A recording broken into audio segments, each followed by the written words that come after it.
Welcome to another inspiring episode of the Elite Expert Insider Podcast. Hosts Melanie Johnson and Jenn Foster are the owners of Elite Online Publishing. They're both Wall Street Journal, USA Today best-selling authors. We're really glad you're here because this podcast was designed for you. Meet industry experts that share their secrets and strategies. Get successful results for your business in money, relationships, health, and your life. Each episode is going to inspire you to take action towards reaching your greatness. Hey everyone, welcome. It's Melanie Johnson, co-owner and founder of Elite Online Publishing, along with my business partner, Jenn Foster. Hey, Jenn. Hey everyone, how's it going today? Good. So we have a great show. I just want to tell you, sometimes in the business world, we all get caught up in making money, which, we have to feed our kids and we've got to make a living and make sure we pay our employees. But there's such a bigger thing that goes on behind that, of asking yourself of how your business can really make a difference, right? How can you put, social justice and the community and things over profits that'll actually make you more profitable? So we're bringing you an expert today, Lisa Weiss, and we're going to dive deep into this topic. And I'm really curious about this and how you got involved in this. Welcome, Lisa. Well, thank you for having me, Melanie and Jenn. It's so great to be here. Well, tell us a little bit of your background and how you got into this subject. Absolutely. Well, by the time I got to college in 1990, I lived in 23 different spaces.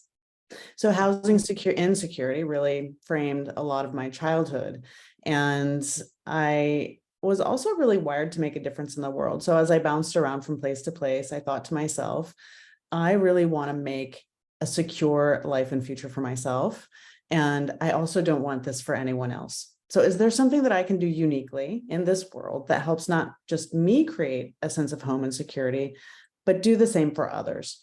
And that orientation toward generosity and an abundance mindset has been my North Star since I was a kiddo. And while there were a lot of challenges growing up, I had one basic instinct I was born with, which was how to make money. And I knew quickly that if I had money and resources, that I would be better off long-term. And I had every kind of business you can imagine, from vacuuming to dusting things to the Sherlock Holmes detective agency, which was my most creative endeavor, but the least successful. I was out there figuring out how to hustle for cash. And those skills served me quite well, but they didn't divorce themselves from the idea that I wanted to do good in the world. So I pursued a nice 15-year career in nonprofit management.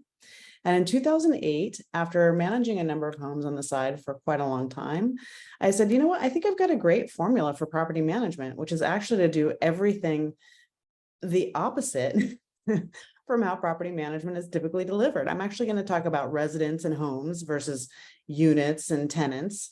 I'm going to talk about the experience we have as part of our community in tending to those homes. And I'm going to be somebody who picks up the phone. I'm going to take care of not only people, but place and the team members who are here so that we can take good care of our community as well. And I've been in this business managing property professionally and real estate for 14 years, which may be misleading because I don't actually manage any real estate now. I am lucky enough to have an extraordinary team of people who do that perfectly well and even better than I could have imagined, and certainly better than I could do. The smartest thing you can do in business is hire people that are smarter, which is exactly what I did. And so that's a bit of my origin story. I grew up mostly in Idaho, bouncing from one small Western mountain town to another.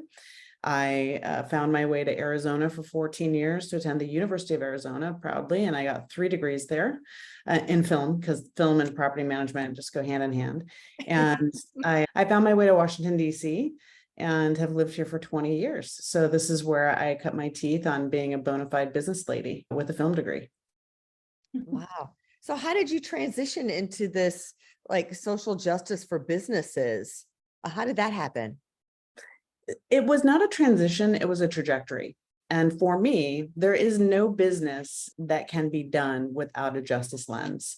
And people might think of justice as being one side of the aisle or the other. It's not conservative, it's not liberal. We all signed up for justice when we became or were born as citizens of this country. And that means doing what's right for as many people as possible.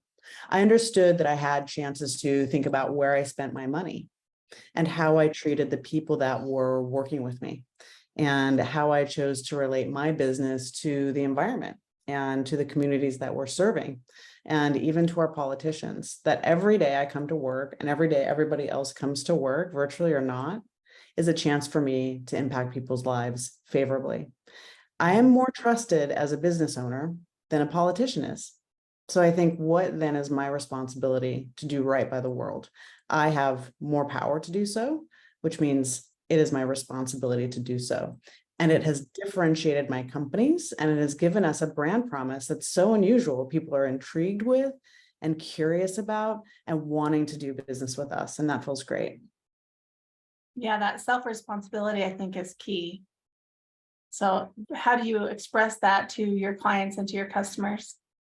We're really transparent about our value system as a company. And that means being very openly opposed to climate change, being intentionally anti-racist as a workplace, being authentically diverse as a workplace are all part of the fabric of how we work. But we think a lot about things that folks won't always go to, which is procurement. Where are you spending your money? If you're spending your money locally, that's a totally different proposition than spending your money wherever it goes the farthest. Except when you start thinking about following the money, there is a lot to be said for doing business locally as being more nimble, as working in partnership with your supplier versus being one of a number. We moved all of our procurement to the local Ace Hardware stores many years ago and understood that in that decision, we could move $250,000 of spend just down the street. And Ace Hardware are cooperatives. They're not a franchise. They actually have arrangements where they agree to do their procurement through the Ace Hardware franchise or the Ace Hardware cooperative. And then they can use the Ace Hardware brand. Almost every Ace Hardware is owned by a local business person. I chose at that time to make sure that we were doing our procurement through Ace Hardware, and millions of dollars now are circulating in this local economy when they would have just gone to wherever they went to. And that was a really easy decision because I can have one of my technicians, and we do maintenance all the time, spend an hour and a half going to and from Home Depot, or they can swing by the Ace Hardware and someone's going to have what they need at the front desk. The opportunity cost is so high when you're not thinking about creative consumption and creative procurement. That's a very practical and tangible way of saying, can I do good and save money at the same time and time? You can. There are so many ways of looking at things that can impact your business favorably and impact the world favorably. And that feels great. So of those so many different things, like a business taking a look, maybe, and I think it's great if a business is just starting, they can do this from the very beginning. And I love that you say, like, look at the local vendors, who can you impact with your community? What are some of the other things a business should be analyzing if you were to say, look at this is how you can change your bottom line, start looking at A, B, C. What are some of those things? Take good care of the people that are taking care of your clients. It doesn't matter who your end user, your customer is. If you don't take care of the people touching the customer, then you're not doing your best work for the customer. And if you don't have customers, you don't have a business, period. Mm-hmm. So we work in a really highly dramatic environment. Property management, when you go out to do it as perfectly as you can, is just full of drama. People are dramatic. And so then what is my responsibility to make sure that the people I'm working with here feel supported, cared for, and rewarded for doing hard work and doing it well? I can't fulfill a brand promise. I can't even talk about justice unless I practice justice inside these office walls, virtually or not. And that means paying my team well. It means giving people time off, not 2 weeks of PTO, but a month plus. It's recognizing federal holidays. It's saying we're going to have a staff retreat and, oh, there's a bus outside and everybody's going to get on the bus and go to Topgolf for a day. It's saying bring your dog to work or bring your kid if you need to. There are things that interfere with our lives, and sometimes what's interfering with our lives is work. People come to work as whole people. They show up and they live their lives here as whole people, and we need to meet and greet them there. And we need to be curious about the people we're working with. And we need to know them and understand that engaging with them as whole humans, not just a work asset, is a pathway to a more fulfilling job in leadership. team members who are just delivering the baseline frontline work. And it makes your company way more attractive. And that's ultimately how you're going to attract more customers. All of these things only amplify your visibility and community. Mhm. I love that because I think, most of the corporate world and some small businesses too will say, oh, leave your personal at home, like don't bring your personal stuff to work. And it's like, yeah, but all that stuff happened before I got to work. How am I supposed to work if I'm leaving it all there? Like they try and make it separate when it's hard to be separate, right? Well, it's very easy for us to think everything's about us. So Mhm. when someone comes to work and they're in a bad mood and maybe not performing well, you assume it's because they don't like the company or they're just not invested. And it could be something completely different, like someone in their family was diagnosed with an illness. Mhm. And Mhm. unless we're open to hearing what's going on in a way that's appropriate, then we can't be authentic leaders. And that takes time. All this stuff takes time. I have to read books like every day to think about how to be the best possible version of myself as a leader and an owner of a business. So there's no failing if you're trying. And it's something everybody learns together. I've had a lot of team members that have come back from prison. They're returning citizens. And there's an immediate lack of trust among those folks that have joined the team, in part because they haven't been trusted in any setting. And so you have to overcome what that person is coming to work with, a radically different life experience than my general counsel who's in the room next door. And they work together all the time, which means each one has to be thoughtful about what that person's bringing to the table, whether it be an age or race or background or education. This is a workplace for everyone, and everyone should be equally treated with the respect and mobility that anyone would want. And whatever happened in that background or in this present, we need to factor in to making sure that person can be successful and cared for in the workplace. Are there certain things as a leader that we can do that can really shift what's going on? I mean, you've mentioned some things like caring about your staff and things like that, but how else can we show up as a great leader for the company to empower our clients, empower our staff, empower the products and things that we do that we're giving? One of the most powerful tactics I've learned and the hardest to deliver on is to listen to learn instead of listening to talk. If you want to be a servant leader, which I am, which means I'm putting everyone else ahead of my personal objectives. Yeah.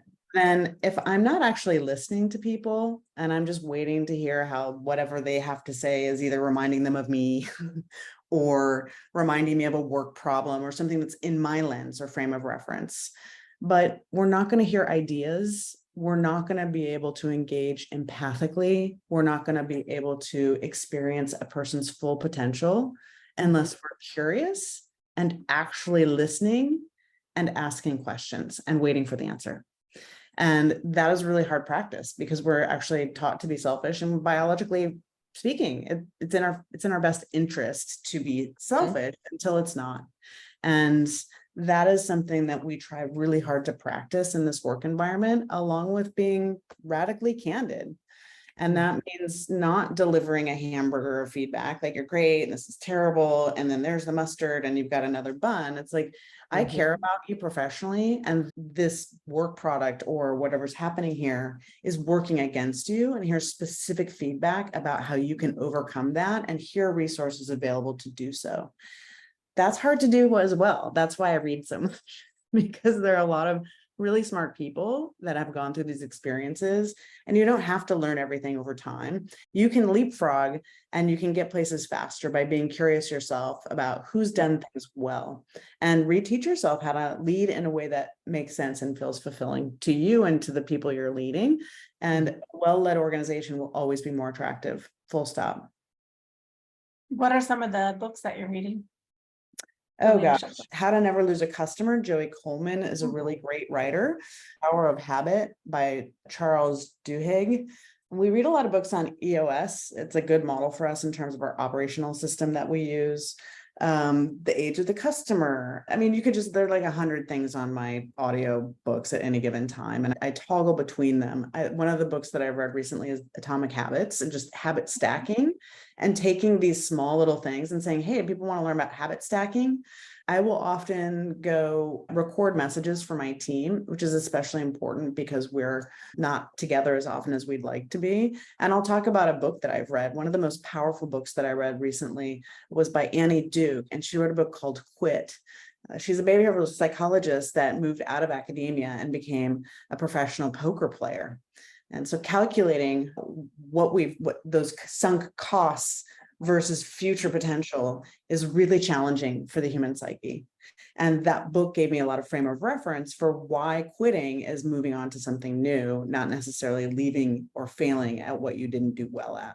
She does a really beautiful job of drawing from relatable examples like ice skating and Mount Everest. And those are relatable, not because everybody wants to climb Mount Everest, or because they want to be ice skaters, but because we can imagine ourselves physically doing those things and what it would look like to say, this is too much, or wait, I've gone this far, and so I have to keep going.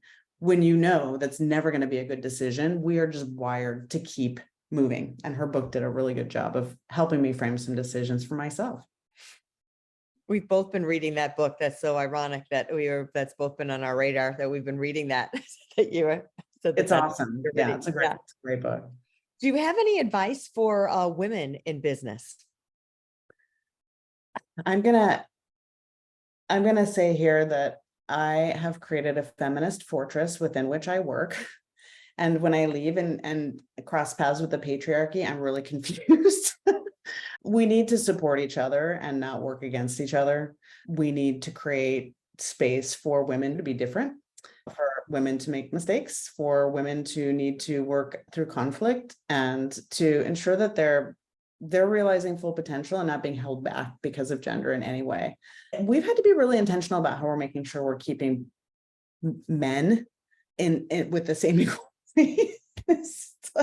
Most people don't really have this kind of workplace, but dealer's choice. I'm in charge. I'm the boss lady. So if I want to feel like I'm in an environment where I am respected, rewarded, and admired for what I do, and I'm going to give that right back to everybody else.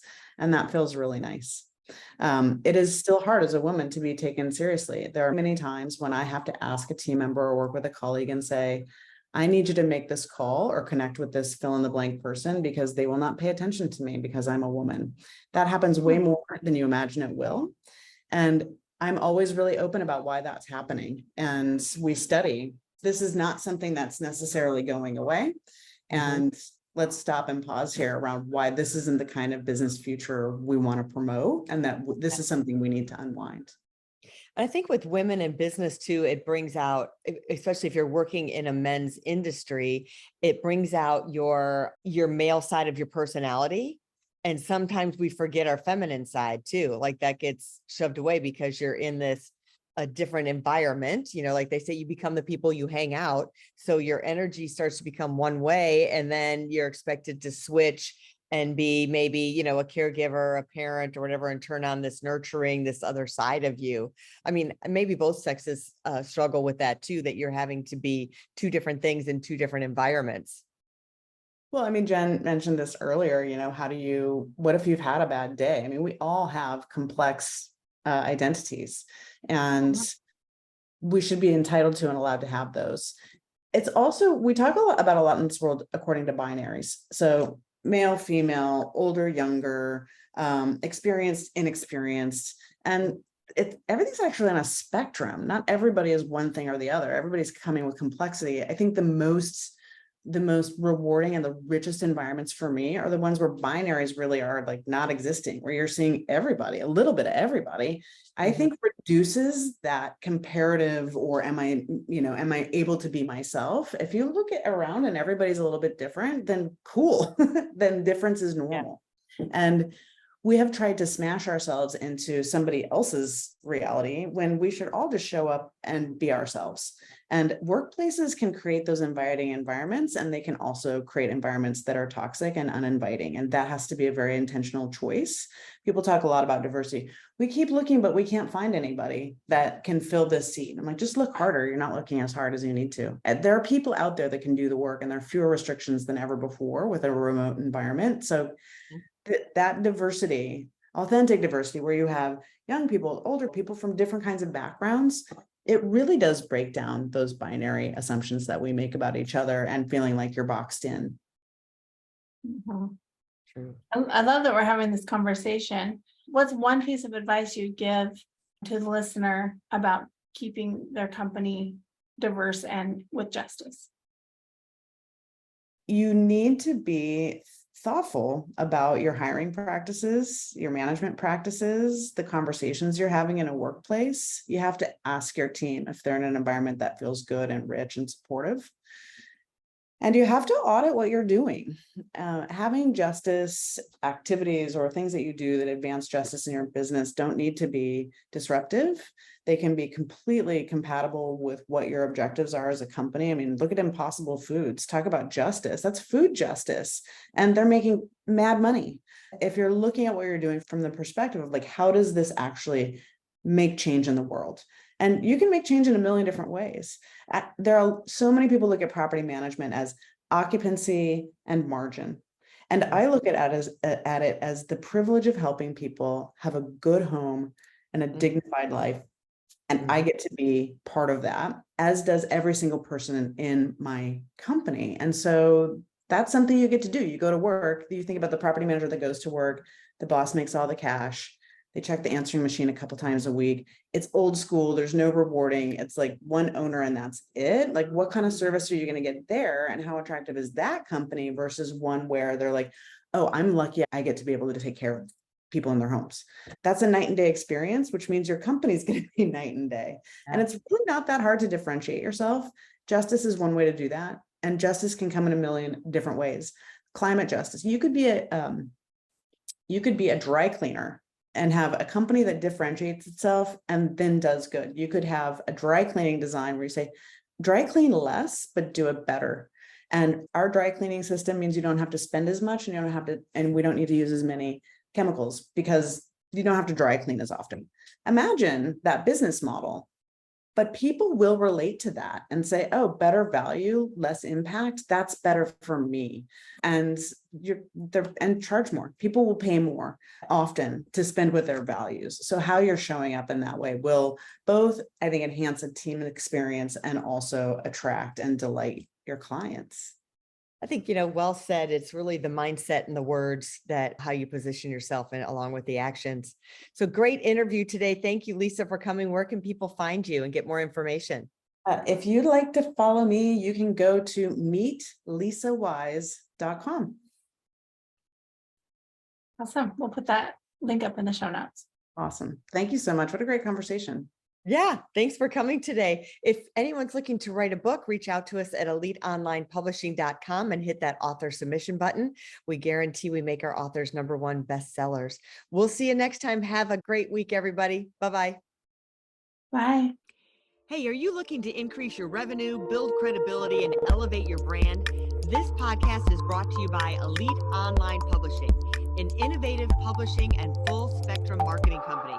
They will publish and market your book to make it a #1 bestseller. Becoming an author is the best way to market your business. So contact them at eliteonlinepublishing.com today.